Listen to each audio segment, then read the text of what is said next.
Good morning, Castle Church. The worship was so good. What? Yeah.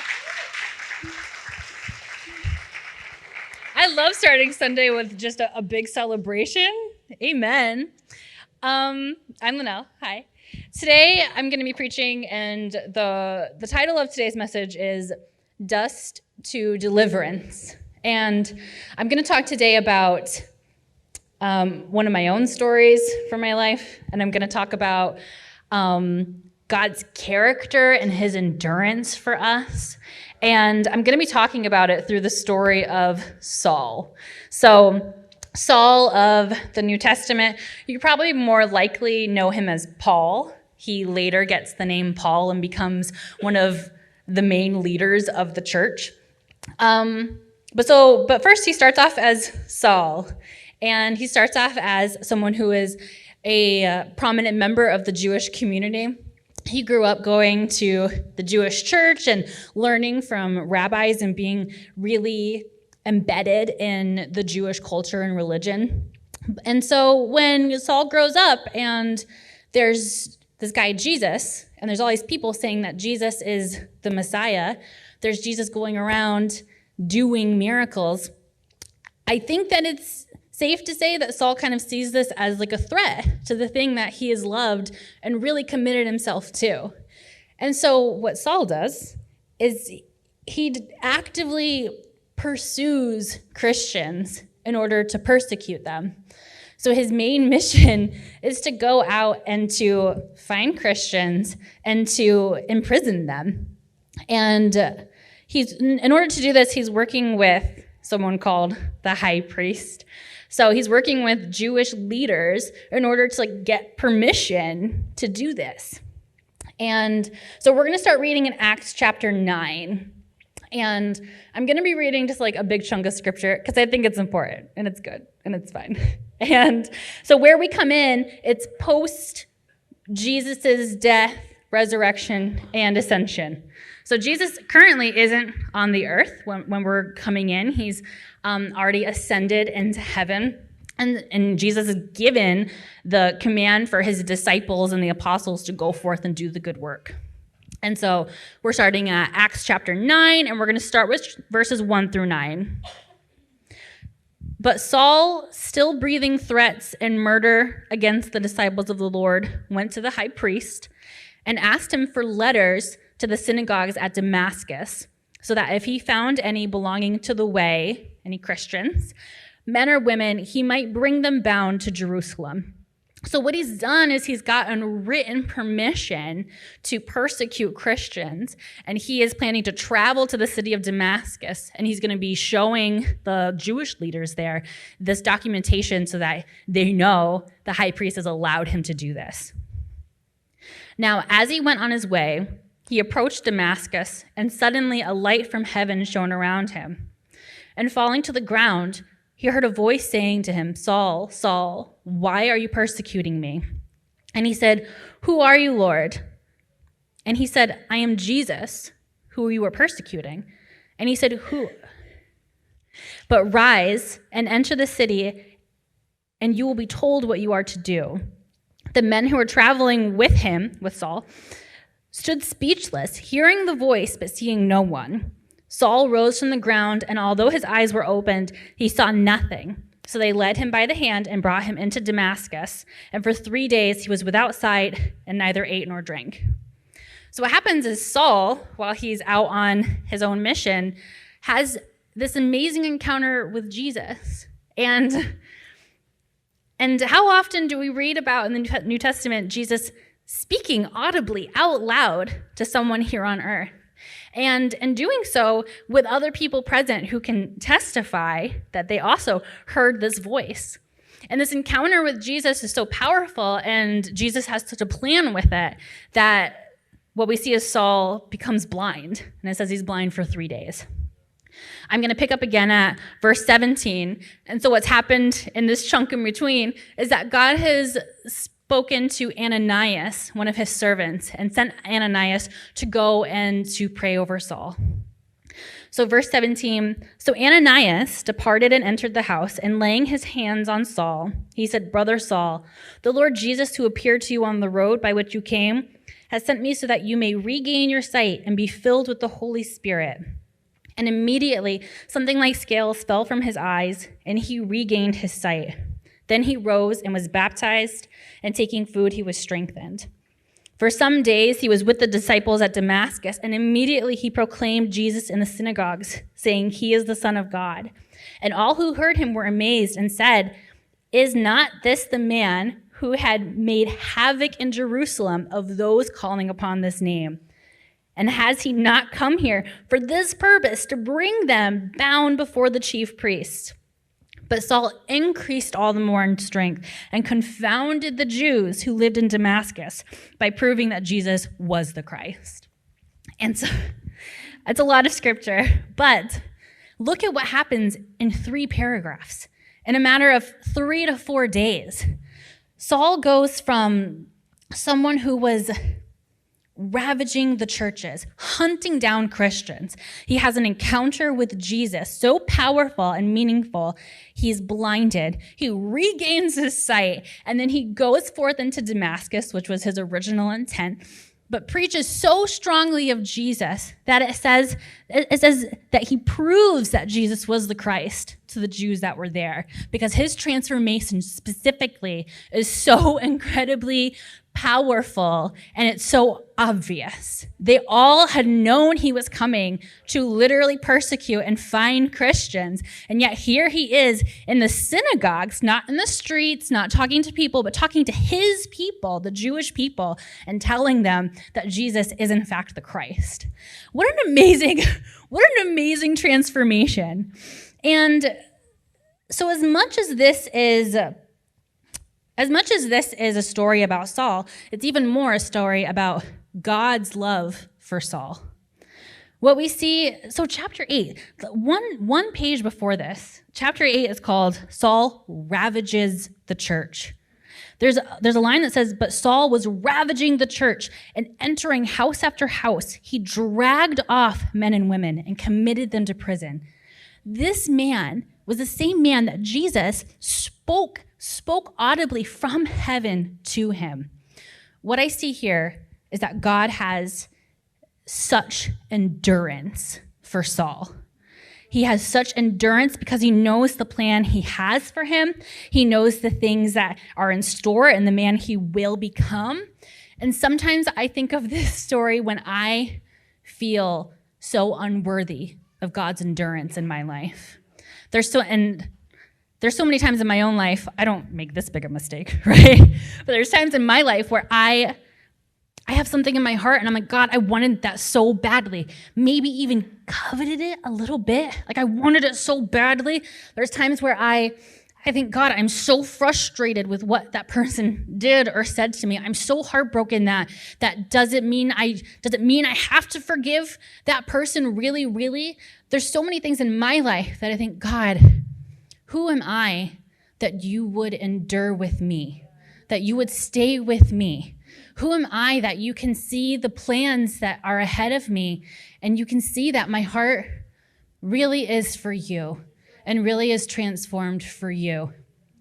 And what I want to prove today is that God's endurance is for you and that God has chosen to endure with you from when we were dust of the earth until our deliverance, until the salvation of our soul. Deliverance is, endurance. Let's start there. Endurance means to have patience and long suffering with somebody. It means I'm going to stick it out with you. I'm going to endure through this situation with you. And what we see is God says that we were dust of the earth, right? Genesis talks about how God reached down to the dust, the nothingness of dust, and breathed life into us and made us man. And we're people, and we all know the story, right? Mankind messed up. Like, we messed up in a big way. And God is a God of the law. He's God of justice and righteousness. And so his decision is for us to leave the garden and to go out into the world, but not before he clothes us. It says that before he sends them out, that he clothes them, like with physical clothes, so they don't have to stay in their shame. And what we see in Genesis and Exodus and throughout the Old Testament, really, it's all a plan of God's endurance. God goes to Abram, who later becomes Abraham, but he goes to Abram and tells him that he has a plan for him to be the father of many nations, to have as many offspring as there are stars in the sky, and that from his lineage will come the Messiah. God set up a plan from the very, very beginning because his plan was to endure with us. His plan was to have patience and long suffering for us. And his plan was to do so until our deliverance.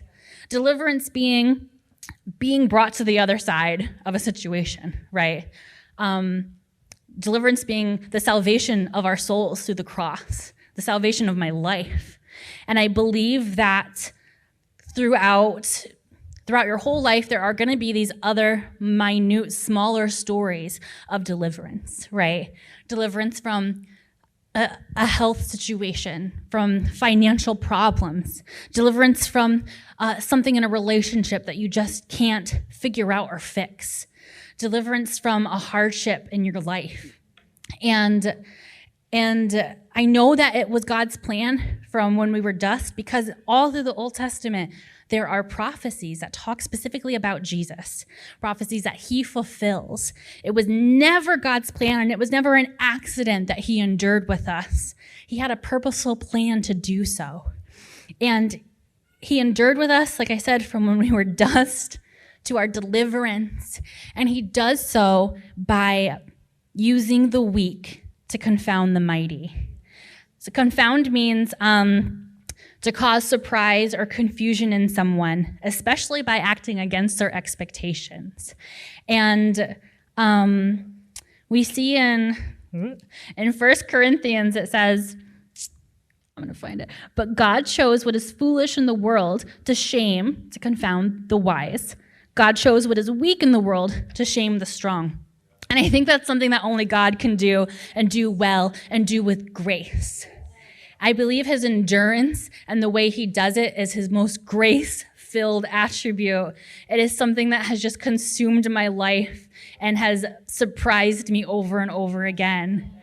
And so God's plan is to use the weak things of the world to confound the mighty. And I talked about how he made us from dust, right?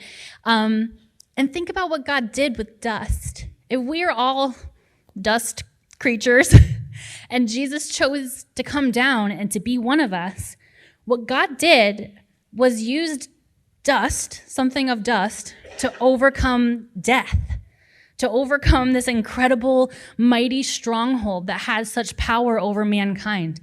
God, because of his endurance, used dust to overcome death. And I cannot wrap my head around it all of the time. And when I think about dust, I think, on one hand, it's such a weak thing, right? It can be like washed away through floods. It can be blown around by the air. It's like not really anything on its own. But if something's rooted in it, then dust can hold up forests. It can hold up sequoias, right? It can be used for something so much bigger than what it is. And what I also think is that a lot of the times this scripture about the weak confounding the mighty is so often used, and I've always used it for stuff that's very external to me, right? Like God will use, me to overcome this financial situation, or he'll use, this thing that I consider to be weak to overcome this relationship problem I have.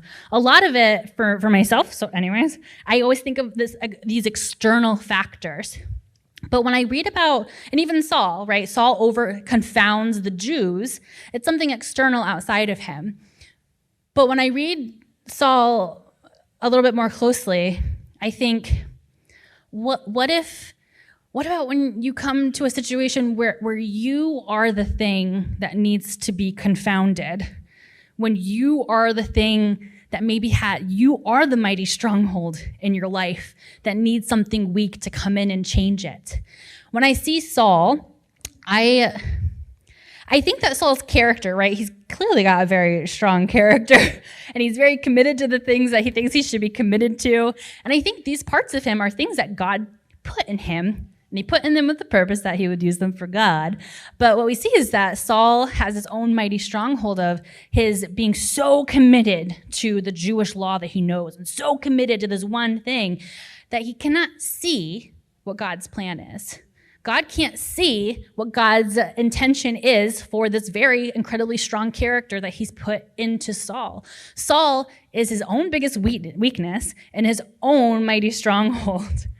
And so what I think of when I think of this scripture is that God used this blindness in Saul's life because his blindness was his biggest weakness. Being so blind to the fact that Jesus is the Messiah. And he was so wrapped up in the thing that was a mighty stronghold in his life, which was himself, that he could not see it. And so God uses it to overcome Saul and to show him what God's plan was. And I have struggled with this all morning. I have my own story that is not as extreme as Saul's, but is the same story that kind of goes with this idea of like I kind of had my own mighty stronghold and thing that needed to be overcome, and I have my own weaknesses, and I have this testimony, and I'm going to share it, and it's hard for me to share and to really think about because it's so vulnerable, and I think it's important for us to be vulnerable with one another. It's important to share the stories that God has put in your life, and He's done it with purpose, right? And so I'm just going to share it. And so when I was about 18 or 19, I started to have a very complicated relationship with my dad. And I'm sure that many of you here are already like, yeah, same. So I had this very, very, very complicated relationship with my father, so much so that it came to the point where I just didn't hear from him. And year after year went by, and he wasn't there. He missed out on a lot of my life. And this relationship and the hardship I had in this relationship was so consuming because my heartbreak was so strong. My heart was just crushed. Here's someone that it's his job to endure with me. Like that's his job. But he had his own weaknesses and his own mighty strongholds and his own things in his life. But I remember coming to God one day, and I came to an altar call in all of my brokenness. And again, it had been years of just not hearing from him. And so when I was about like 20 or 21, I come to this altar call and I said, God, I feel like an orphan. And it was the first time I said it out loud, and it was so painful. And I felt like God said to me, and there's not many times in my life that I can say like God said something to me. And it wasn't like with Saul where he's like hearing this audible thing. It was just like in my spirit, I knew God wanted me to have a certain message in this. And I felt like God said with so much tenderness and love, I felt like God said, am I not enough? And like what a giant challenge, and what a statement of just love, right? That to remind me, like, Lynelle, like, am I not enough for you?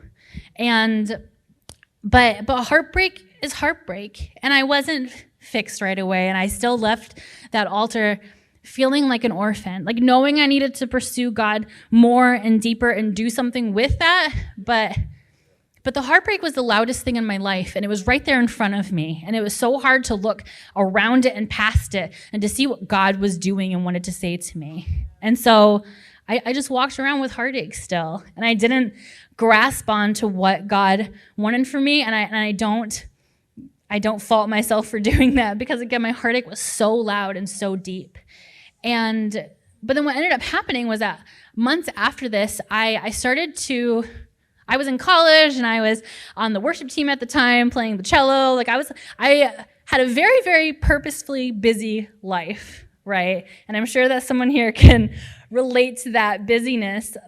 because busyness means you don't have to take the time to look at what's going on around you. And so my life was incredibly busy.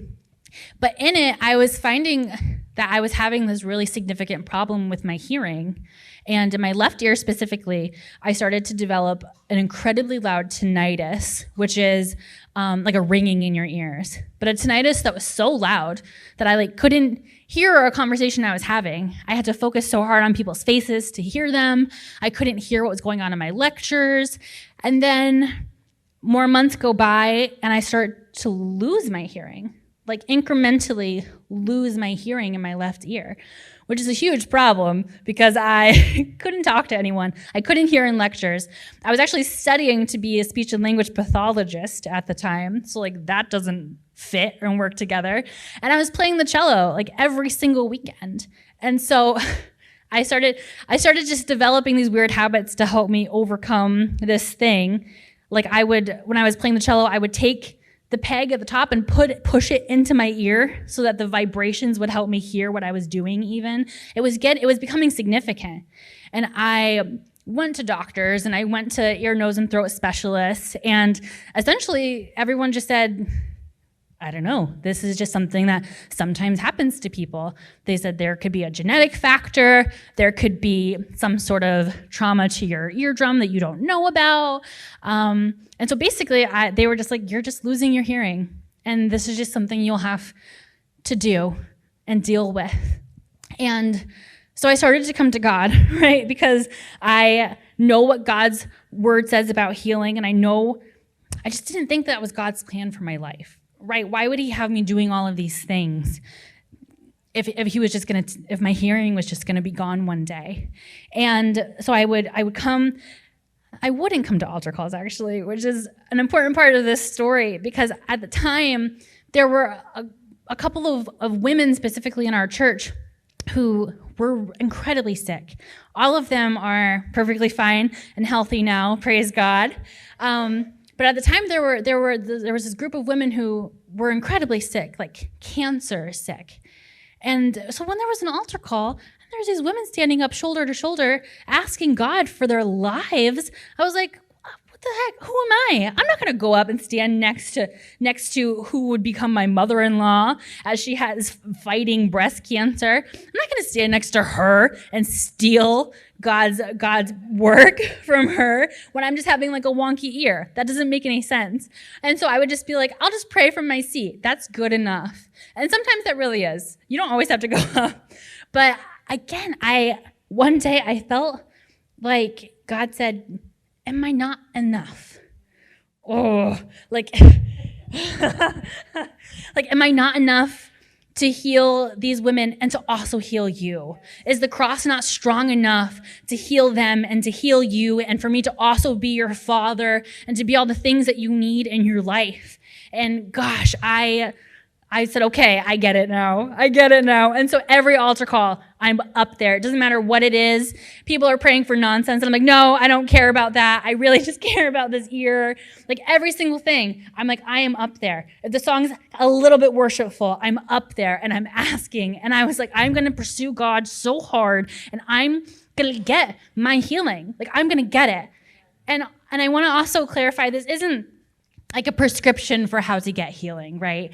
Because there's a lot of people in this room who have pursued healing for a long time. And I think that I'm not God. I don't know why God does some things in some situations and not in others. I don't know. This is just my personal story.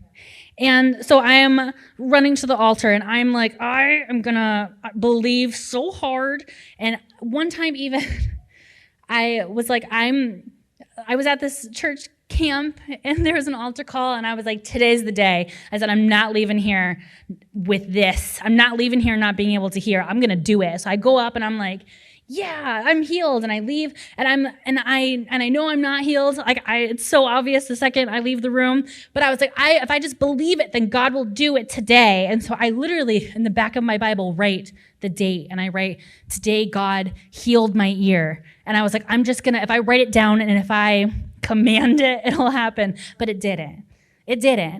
And God didn't heal my ear because my ear wasn't the thing that needed to be healed. It wasn't the thing that needed healing. And just like what we see with Saul, it wasn't his sight that needed healing. It was his heart.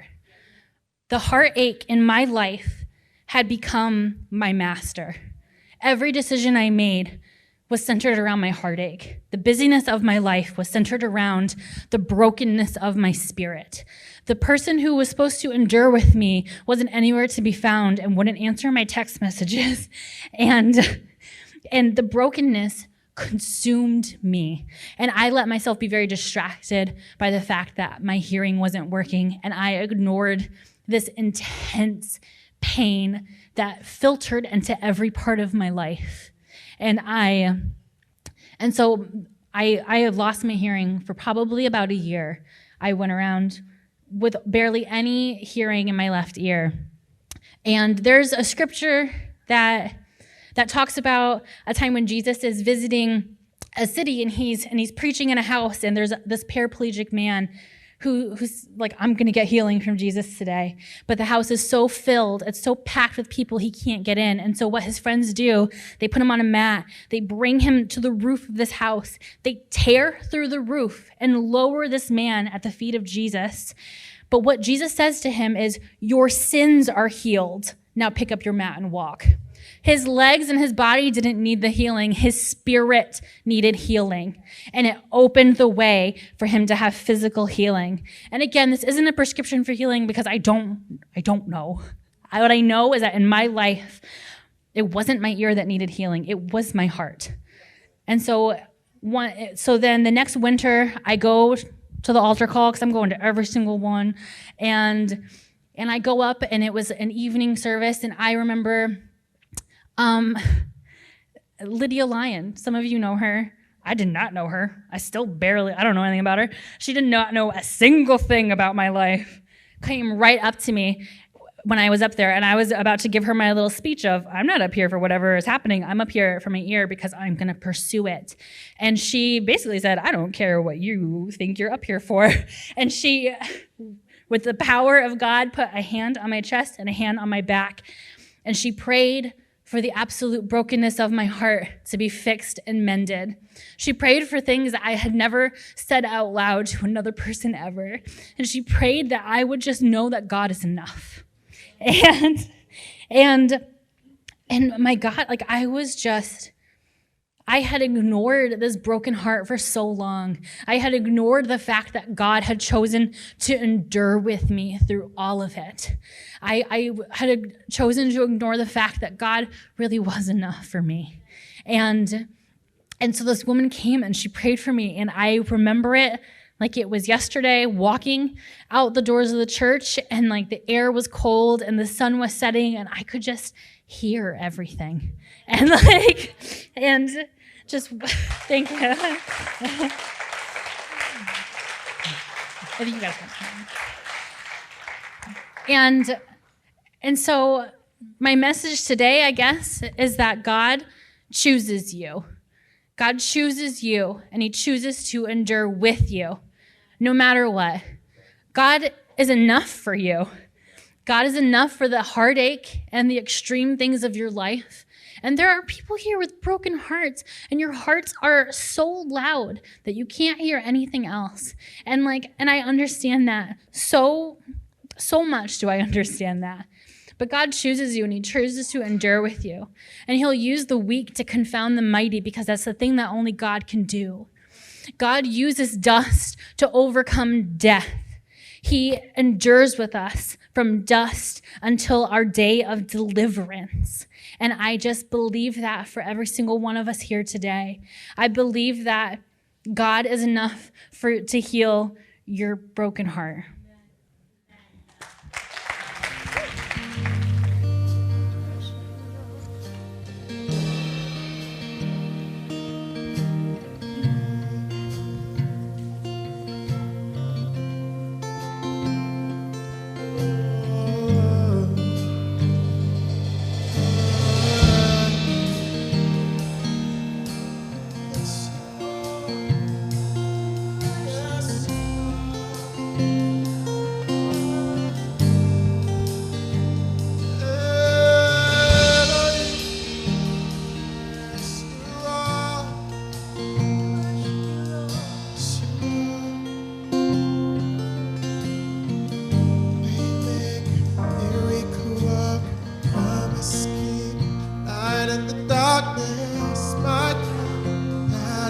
who you are. Oh, way make, miracle work, promise keep, light in the darkness, my God, that is who you are. Way make, miracle worker, promise keep, light in the darkness, my God, that is who you are. oh, we make, Miracle worker, promise keep, light in the darkness, my God, that is who you are. you are here, touching every heart. I worship you, I worship you. You are here, healing every heart. I worship you, I worship you. You are here, turning life around. I worship you, I worship you. You are here, mending every heart. I worship you, I worship you. Because you are way